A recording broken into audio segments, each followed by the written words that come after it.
You're listening to the SKYLIT Books podcast. We're an independent, general interest bookstore putting great reads in the hands of people in the Los Feliz neighborhood of Los Angeles.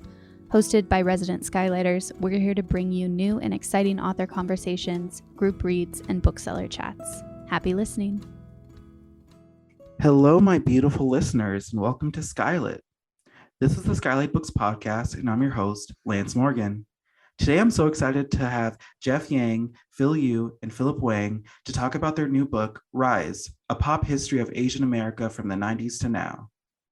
Jeff Yang has been observing, exploring, and writing about the Asian American community for over 30 years. He launched one of the first Asian American national magazines, A Magazine, in the late 90s and early 2000s, and now writes frequently for CNN, Quartz, Slate, and elsewhere. He has written/edited 3 books: Jackie Chan's New York Times bestselling memoir, I Am Jackie Chan, My Life in Action, Once Upon a Time in China, A History of the Cinemas of Hong Kong, Taiwan, and the Mainland, and Eastern Standard Time, A Guide to Asian Influence on American Culture. He lives in Los Angeles, California. Phil Yu is the founder and editor of the popular Asian American news and culture blog, Angry Asian Man, which has had a devoted following since 2001. His commentary has been featured and quoted in Washington Post, New York Times, Wall Street Journal, NPR, and elsewhere. He lives in Los Angeles, California. Philip Wang is the co-founder of the hugely influential production company, Wang Productions. Since the mid-2000s, his creative work has garnered over 3 million subscribers and 500 million views online, as well as recognition from NPR and CNN for its impact on Asian American representation. He lives in Los Angeles, California.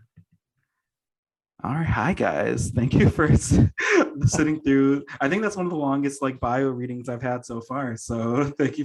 I hope I didn't mess it up too badly. I could listen to your voice all day. It's like ASMR. It's amazing. Thank you for having us. There's 3 of us. There's 3 of us too, so we understand. We make it hard for you. So you're doing great. Thanks for having us. The ASMR. Should I start an ASMR channel? Listen, Jeff. You might have started something here, and I thank you for it. Listeners, please check out my ASMR channel coming soon. Hi guys, how are you all doing today? Oh, fantastic. Good. It is a great day to be doing this podcast. It's I think finally cooled down in LA, I would say. Yeah. Nice weather. But yeah, it's been an exciting week with the book coming out. It still doesn't feel real, to be honest. This is super excited. This is super exciting. I mean, when this episode comes out, I believe on the 7th, is that when the book is released? The 7th or is it the 8th? The book is out now. It's out now. As we talk, yeah. I got the week wrong. We're gonna have to cut that. Cut that out. I'm joking. Don't cut that out. Let me revel in my embarrassment. All right, so not to hold you guys too long, I want to let's start the reading. Let's start it. I want to hear you guys read the book. All right. I guess we'll just kick in and I'll start because I am chronologically the oldest and therefore the senior among us. But also this is kind of the tee up for 3 introductions for each of the 3 chapters we cover for each of the 3 decades we cover. And mine is from the 1990s. The 1990s by Jeff Yang. I was born in 1968. I'm starting with that because since I first became aware of it, I've always been a little bit haunted by the fact that I was born in the same year as Asian America itself. Because of the timing of my birth, I ended up as one of the first wave of kids asked to reckon with what the term Asian American meant from as soon as we were able to hear and speak, when the idea of Asian America was still just a faint smoke ring outline in the culture. Growing up in the 70s in a paper white part of Staten Island, the whitest borough of New York City, I was used to being called Chinese and occasionally to being referred to as Oriental. When I ran into the latter, though, it was almost always from older white people and almost always in a tone of benign condescension. Oriental kids are just the cutest little things. My housekeeper's Oriental too. They're so hardworking. I wasn't offended because it really meant nothing to me. It wasn't an identity. It was just a flavor of Marchon ramen. But Asian was the term that I was supposed to understand, to embrace, to celebrate. It was the box I was told to check off without explanation, without question. And yet I did have questions, many of them, and so did the people around me, often delivered in a passive-aggressive barrage, sometimes aggressive-aggressive. The first time I faced the Asian interrogation, it was Halloween. I was maybe 10 or 11 years old, and I'd managed to convince my parents to let my sister and me go trick-or-treating on our very safe suburban block for the first time. My parents had no interest in spending money on fake clothes that we'd only wear one day of the year, and as a result, we both went out dressed in the closest thing we had to masquerade, our Chinese school activity clothes.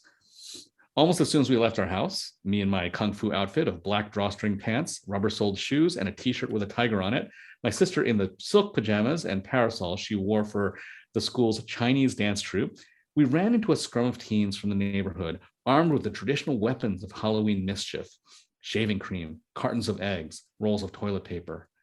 Seeing us in our outfits, they began hooting and hollering. "It's those Asian kids. What are you, Chinese, Japanese? Where are you from anyway? They aren't even in costume. That's just what they wear at home."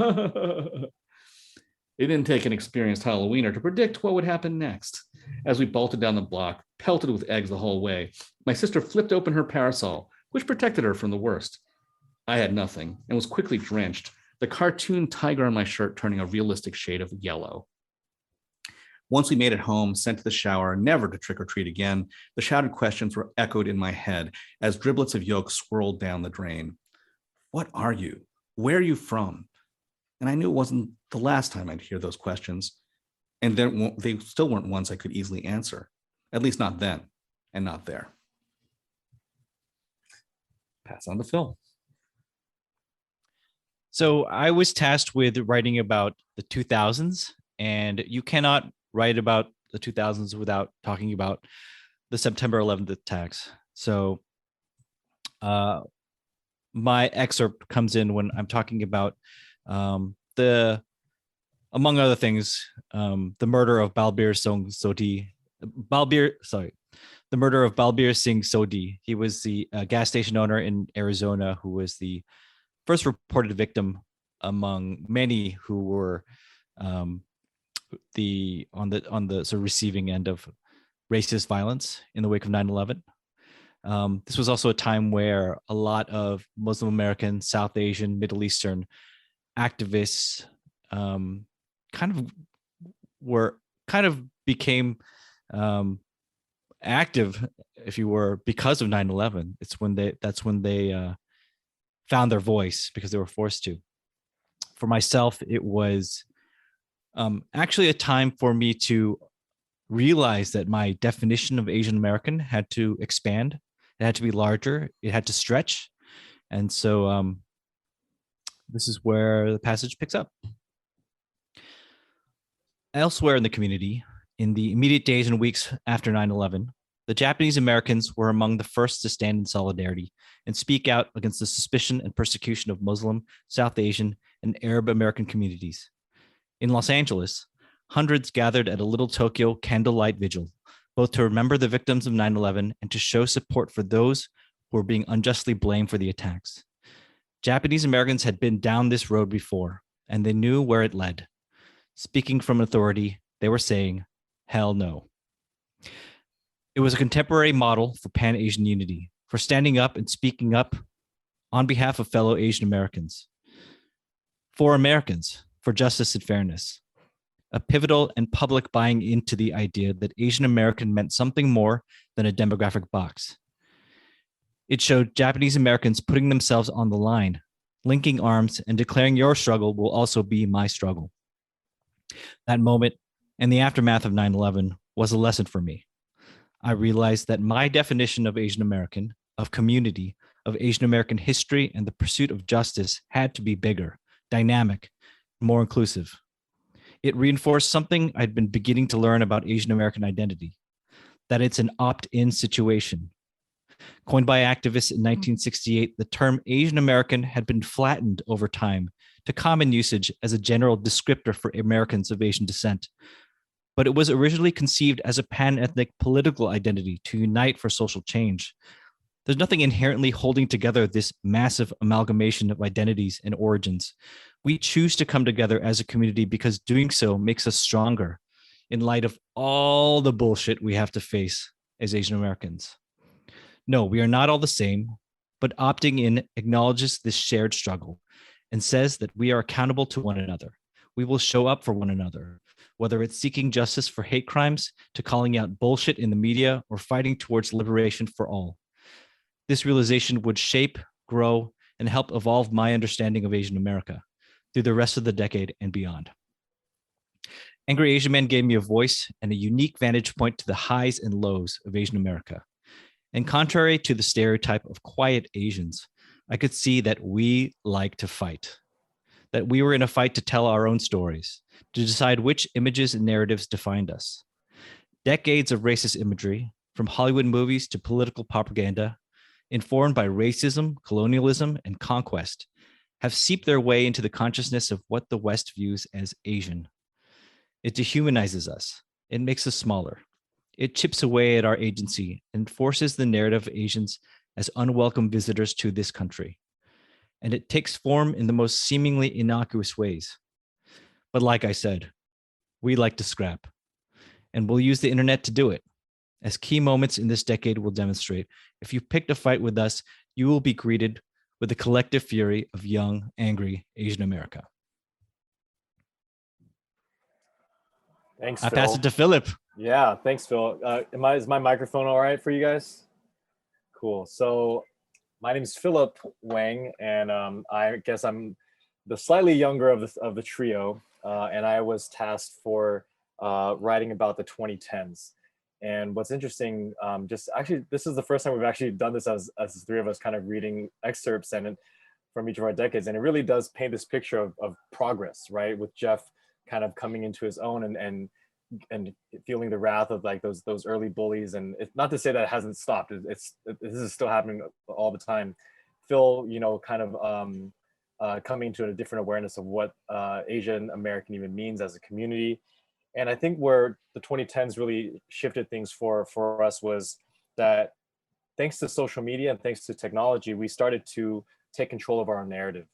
And while the rest of the world in the previous decades were kind of categorizing us and stereotyping us a certain way, we finally felt empowered and enabled with the tools to speak for ourselves. And because we were able to put that content out, it inspired other people to follow suit. And when you see support out there, it brings on more, right? So for me and my company, Wang Productions, we started in the mid 2000s and definitely felt the benefits of this growing community online.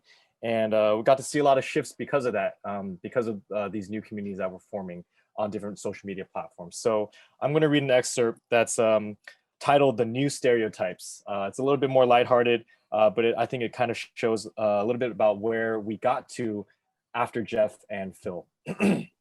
The new stereotypes. For generations, Asian Americans have pushed back against stereotypes that have dogged us through the decades. Weird foreigner, exotic temptress, screaming thug, silent coolie. These were the only lenses through which Hollywood let the world see us. But that was in an era where Hollywood controlled 100% of what America was exposed to in the media. What emerged as that control began fading away in the 2010s and Asians could redefine our own narrative? A lot of boba. Okay, that's not all, but that is a lot of it. Hell, we have 2 pieces in this book about boba. Now, I'm not the last person to roll my eyes at boba becoming deeply tied to Asian American identity.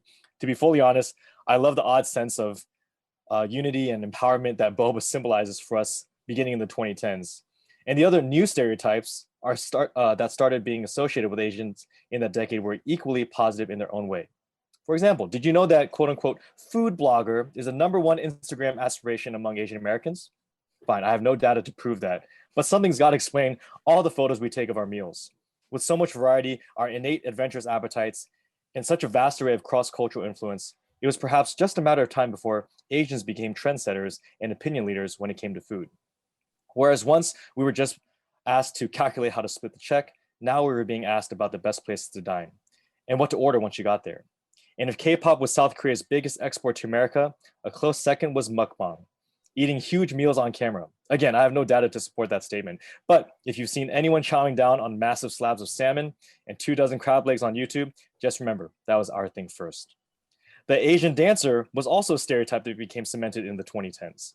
Yes, there's now an assumption that all Asians are good at dancing, and with good reason. The most visible and high scoring teams on shows like America's Best Dance Crew and World of Dance were predominantly and visibly Asian American.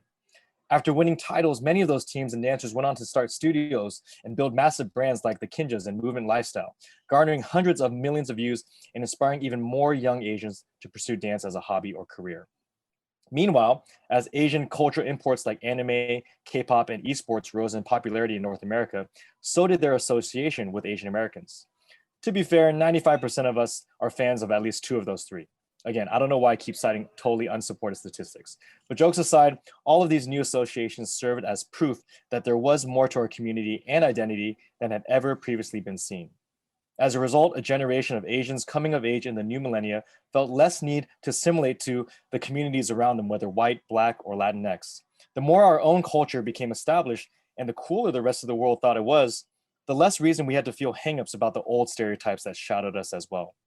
Martial arts may have been cringy for some before the 1990s when it was all anyone thought we could do.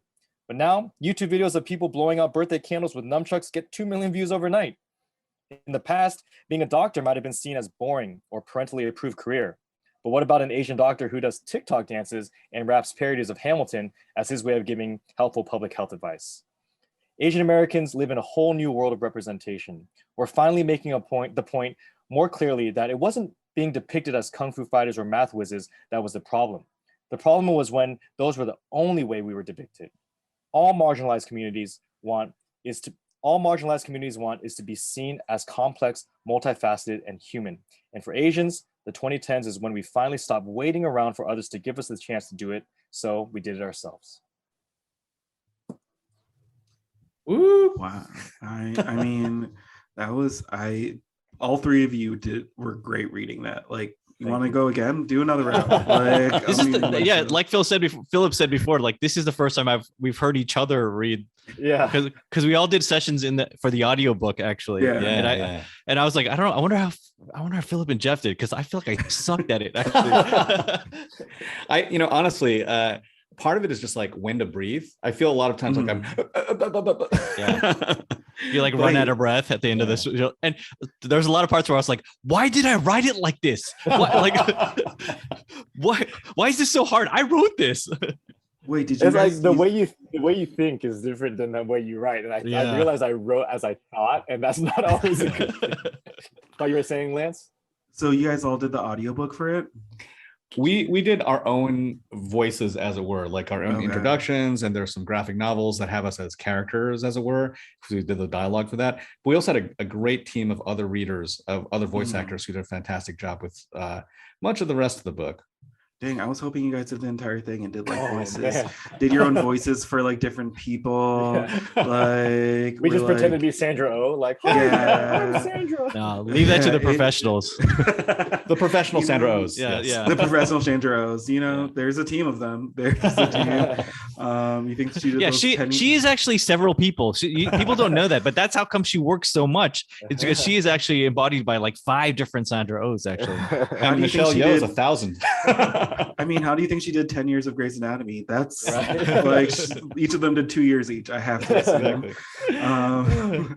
All right, so I'm so excited to talk about this book. This is such a good book, such a beautiful book too. Like the art in it is, I mean, there's so much different kind of art in it that I saw, but also like in a way that I felt like it embodied it collectively, but it kept me like, oh, this is a new way. Oh, this is a new one. Oh, this is like, it was so great.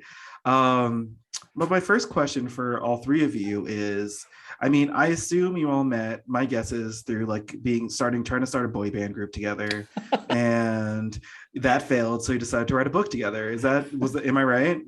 We were rejected by K-pop and ended up having to return to the United States and write a book. Do they like ship you back out? Do they just like they're like saying can't dance. What are you doing here? Here's a book deal. Like, come on. I think a legitimate answer to that question, like how do you guys know each other, actually, like, and this goes for a lot of my relationships in the Asian American community. When people ask like, how do you guys know each other? I'm like, a legitimate answer is from being Asian. Like like it's like a totally legit answer. Well, Like you just kind of know each other. Like a lot of us kind of know each other for being in these spaces, you know, for many, many years. I mean, we're not helping the stereotype that all Asians just no. But it in this particular case, you know what it guys, is in entertainment specifically, it kind of is. Yeah, and I do think that it is a small community, especially in this era where we are so deeply connected, even like digitally. You know, we're all kind of looking at each other, following each other, talking to each other that way. But I will say that there's kind of this world of people who have been around for a while, and you know, I not so much like professional Asians, the way that professional Sandra O's are professional Sandra O's, but people who have clearly been a part of this community since, in a lot of ways, long before it felt safe or smart to be like publicly Asian American. And sometimes it feels like it's not that safe or smart to be publicly Asian American now, of course, but certainly over the last 3 decades, we've seen this like trajectory of going from a place where a lot of people were like, oh yeah, you know, I'm Asian American and I'm a writer, but I really don't like to think of myself as an Asian American writer. You know, I feel like that's limiting, right? To a point now where people are just proudly wearing that literally on their chests, you know, that sort of thing, right? And the 3 of us have kind of been there in each of these decades, and that has brought us together inevitably, I think, just through sort of like random Brownian motion in different events and places. And also we're, you know, so we got to be friends. Yeah, I think in the time when it wasn't as safe, at least in this industry, like specifically speaking, like to be Asian, and people hid behind their identity, changed their last names so that they could get jobs or book gigs. Definitely the 3 of us were not hiding. We were very much unapologetically being ourselves. We were openly Asian. Yeah. Openly Asian. Ooh. Defiantly Asian. Defiantly. Let's, you know what? That's you came out of the closet as Asian. Yeah, because honestly, like I'm gonna get canceled. Oh no. A lot of people definitely found their identity recently once the financially was made sense to do so, but we don't need to get into that. But I'll just say this, like I think when we see each other at these events over and over again, we kind of knew that, yeah, like these guys are legit, like they truly care. They've put in not just their time, but they've put in their own money. They've sacrificed to start businesses that were to support you know, the uplift of our community. So I think we always just kind of kept track of each other, and whenever we saw each other, we had immense respect. At least that's how I saw them when I was you know, much younger, and seeing them already in these spaces and in these events, I'm like, oh my God, that's Phil Yu from the blog, you know, like, oh my God, that's Jeff Yang. He writes for the Wall Street Journal, you know, like, so I think it started off as like that, and luckily they had that mutual respect for what I was doing on YouTube as like this little kid at the time that was you know, just running around with a video camera, and we just kind of just kept in touch over the years, and finally it came to this point where at least with this book, we felt that there was a need to finally speak and document about what we've seen these past 30 years collectively, because I think what it was is we started seeing the possibility of that narrative be forgotten or erased. So we wanted to make sure that we, you know, froze it in time and put it into a physical document, which is this book. Wow. I mean, you guys summarized that well. I mean, I asked a funny question and you guys were like, all right, serious. No, that was great. I want to know though, because when, you know, a lot of the times when people in marginalized communities talk about their history, you know, it brings out the ugliness of, like, you know, the violence, both like not, I mean, physically, but also like, you know, metaphorical, not metaphorical, what's the word I'm looking for? You know, the systemic violence that happened throughout history. You know, a lot of emotions come out of it. Did you, like, did writing this book, you know, unearth a lot of your own feelings of like, wow, this is, you know, this history is just so, what's the word I'm looking for? It's amazing how far, you know, so many, how far it's come, but like also like why it's had to come so far. Did a lot of Yeah. that come out when you wrote this? Yeah, I mean, I think part of it obviously is that we wrote it in a particular time, and that time was one where being Asian felt very different. And I mean, Philip mentioned we were a little bit concerned that a lot of the things that had been built up over the last 30 years, blood, sweat, tears, would be wiped away by this kind of torrent of rejection of Asian people and ideas and things, anti-Asian, not just hostility, but violence.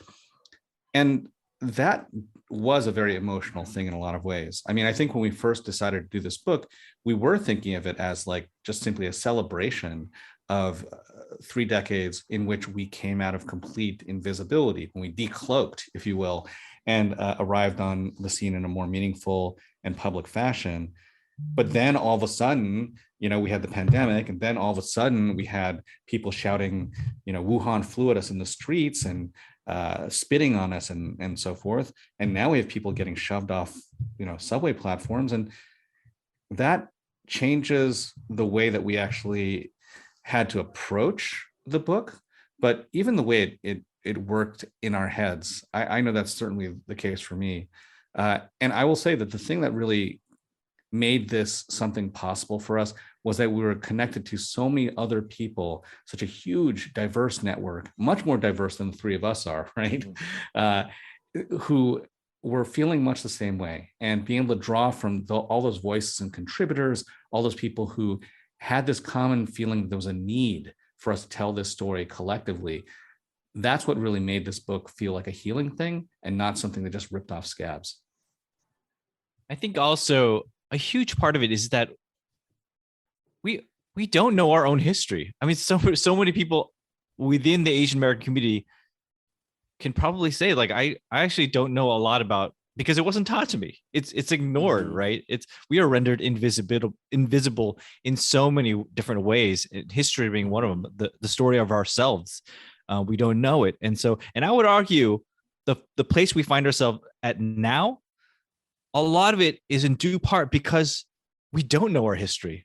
Everybody doesn't know our history. And so we find ourselves in this place where we have this ahistorical view of Asians, as if we suddenly got here, as if suddenly violence against Asian Americans is a new thing. Actually, like, this sentiment has existed for a very long time. It just has a new voice, a new volume level now, but all of this, our attempts to put this down in a book, really, a large part of it is trying to have a better grasp of who we are and make sure this doesn't happen again, Yeah. Also, just one last thing too is that when we were thinking about what to put in the book, obviously we wanted it to be fun, and a big motivation was the fact that the Asian American like history books or education about our time in America, our community in America, it is a lot of doom and gloom. And so we wanted to like definitely say, hey, it's not like we've done things, like we're not out here just crying and we're trying to make a difference, and there's been great success. But at the same time, we also didn't want this to be something where we also erase like some of the things that we should be kind of ashamed about too, or like to know that, hey, on this progress or on this journey, there were definitely some missteps. There were some 10 steps back. There were some things that as a community, let's not do this again, right? So I think we were also very mindful of where we've had some dark moments and what we're still struggling to understand about ourselves, because as Asian Americans, like, it is such a large group. It's so fragmented. We all didn't come here to immigrate to America in the same way. Not everyone was even an immigrant. We're all from different countries. A lot of them hate each other back in the motherland. So there's a lot of like healing that we have to like deal with even within ourselves here. And that's something that we wanted to acknowledge as well. No, I mean, I think the book like is a beautiful love letter to that like acknowledgement. Like it's a great one. And one of the things that I enjoyed out of it, I feel like, because the wonderful American education system. Mm. Boom. I'm sorry. That's no. It because there's a lack of education on Asian American culture and Asian culture in general. There's a lot of people get educated on it through pop culture and like Right. things like movies, television shows, music, just the new like the something in the news we'll watch instead of like being taught in the classrooms. I mean, a book about that pop culture seems like, very in line with, what where people got a lot of the information from. Was that kind of a big part of the thought process of writing this book? Well, one thing we like to frame the book as is when we say it's a pop history, it's not really a history just of the popular culture. It's a popular history, but pop culture is a big part of that, right?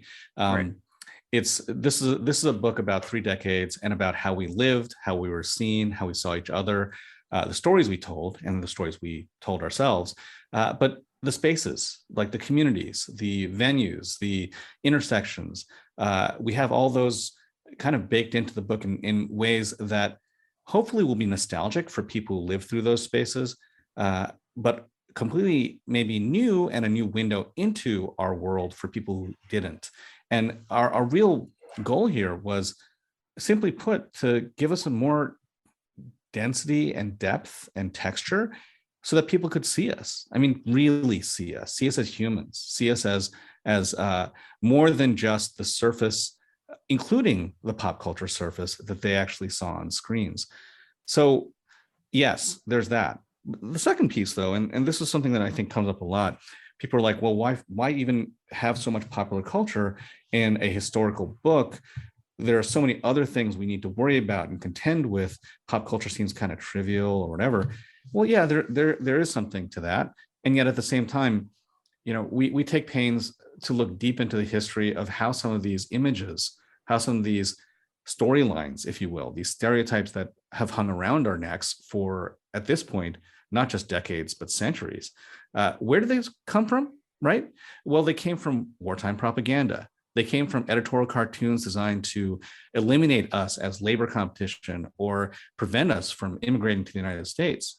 These are the stories that were used to prevent us from being seen as human. And so we're, more than anything else, I think, looking at these 3 decades and how we took those stories, broke some, dented others, reinvented still others, and then finally got to a point where we could replace a lot of them with stories that felt more true to ourselves.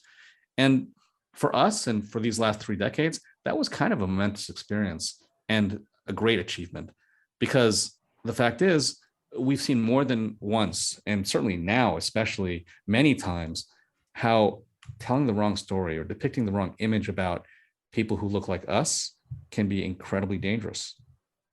Yeah, and like one thing that definitely motivated or catalyzed just us trying to take on this project or pitch was just, after Crazy Rich Asians, which was such a, monumental milestone for our community, we saw like all these headlines of like, oh, this is the first all Asian cast in 25 years since Joy Luck Club, and that's not true, but it's also not completely true either. Like there's a lot of stuff in between that it's not like after Joy Luck Club in the mid 90s we were just sitting around waiting for Hollywood to give us another movie.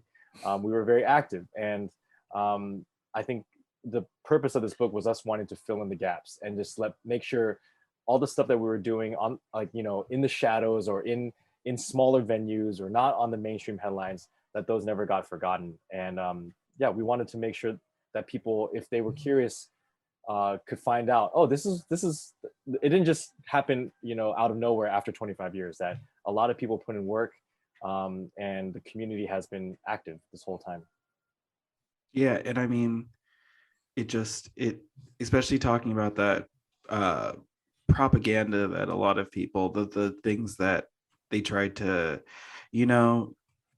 the way that they use media to just twist people's views on how they saw Asian culture in America. I found out I was never taught in school about the Vietnam War and how, like, US lost. The US did not win that. I did not. I knew that. I found that out, I think, at 19. And I was like, what? Like, why was I never told this? Who never taught? That's crazy.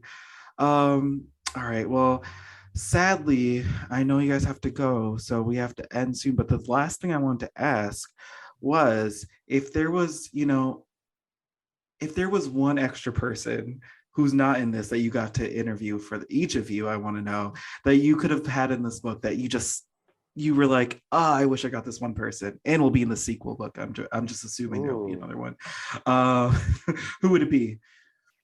Oh man, I'll give you guys. I'm just going off just like what instantly came up. I don't know why he's on my mind because I've been making jokes about it recently, but I think it would have been awesome to have Yao Ming in this, just because like I know he's not Asian American, but like him and what he did, like, and I'm a big NBA fan, and I'm just like, oh man, like for me he was like the first Asian sports star that or NBA star that I could like ever like see, and we got Jeremy Lin, which is amazing, and I think it would have been so cool to have Jeremy and Yao kind of like talking to each other, because we did have some like really cool roundtables. Yeah, that fun. Yeah. Oh, that would have been. I don't know what was on my mind. Yeah, Jeff, go for it. I'm pointing to Phil. I'll let him go. I was, who I'd say, just because I would really just want to talk to him, is Yo-Yo Ma. Oh yeah. I would have he's a national treasure, and I would have just loved to just sit on a Zoom with him and just chat, man. He seems like such a cool and nice guy as well. So I would have been geeking out. Yeah, for sure. I met him once. Nicest person. The nicest. I met him back in my like orchestra days. Nice. Oh man, man. Oh so my cool. God. Meet him. Yeah, so cool. I was like the nicest person. What did you play? Saxophone, tenor sax. Oh wow. Yeah. Duet for cello and saxophone. I mean, we're saying this, and you know what? Wish it into the world. Listeners, the ASMR channel and my new album's coming out. My new Lance and Yo-Yo. So yeah. I'm going to throw out a very serious one that we talked about for a long time, and then ended up having to pass on just because we already had 496 pages in the book, but also because it would have been hard to do. And it's going to sound wild, but I really wanted to try to get Barack Obama in the book. And the reason for that is because years and years ago, actually, when I was writing for the San Francisco Chronicle, I wrote a column that kind of went viral back before viral was even a possibility, talking about some of the reasons why Asian Americans felt like incredibly seen and reflected in Barack Obama, even though he is, of course, clearly our first Black president, that we in some ways saw him as kind of like our first Asian American president as well. And a lot of it had to do with, born in Hawaii, spent time as a child in Indonesia, had Asian American family, half sister, stepfather, etc. So, and actually hung out with and chilled, throughout college all the way to the present with lots and lots of Asian Americans. That was stuff which I remember just feeling was so unique to my political experience, I guess. And having that conversation with him in our pages would have been such an incredibly interesting thing to do, not least because I actually had a chance to, in fact, meet him as well, and ask him that question. It's like, hey, I wrote this piece years ago about you being the first Asian American president. Is that wild or what? He's like, well, you wrote it because it's true. And then he laughed that laugh, which yeah, exactly. So yeah, always my hero, and it would have been a great thing to include. I mean, I love that you like let me be happy about Yo-Yo Ma, and you're like, but wait, but hold on, hold on. I also met Barack Obama. Well, podcast over. I'm done. Joking. Yes, This has been a fantastic episode. Thank you guys again for coming on. This is great. Listeners, you can today, since the book is out, the book is out right now, which apparently a week earlier than what I thought. You can go to your local bookstore and buy Rise, The Pop History of Asian America from the 90s to Now at your local bookstore. Check it out. It's a beautiful book. Go to your bookstore, flip through it, and then I know you'll buy it because you'll be so enraptured by it that like you'll be like, what is this? I need to own this. No, it's a fantastic book, and there's so much good content in there. You will just the sheer amount of just information and collaborators in there. Oh, I love it. Do you guys have any last things you'd like to say to the listeners and the bookstore community and booksellers and yada yada yada? We were so glad to write this book. We were looking forward to the next one, and we hope you actually just come along with us on this journey. It's been great. Yeah, whether you are Asian or not, there's going to be something that you're going to learn and that you'll find interesting. Even for me, there's so many pages in here where I'm like, I didn't know that. So it's good. It's great for everyone. It's great for everyone. Yeah. Thank you for your support. Thanks, Lance. And thank you guys. You guys have a great rest of your day. To my listeners, you have a beautiful and amazing rest of your day. Come back soon. Goodbye. Thank you for listening to the Skylight Books podcast series. Please don't forget to visit our website at skylightbooks.com and make sure to follow us on Twitter and Instagram. Also, don't forget to subscribe to this podcast for more author talks and bookseller conversations. You can find us on Podbean, iTunes, and Spotify. Stay safe and healthy, and we hope to see you back in our store soon.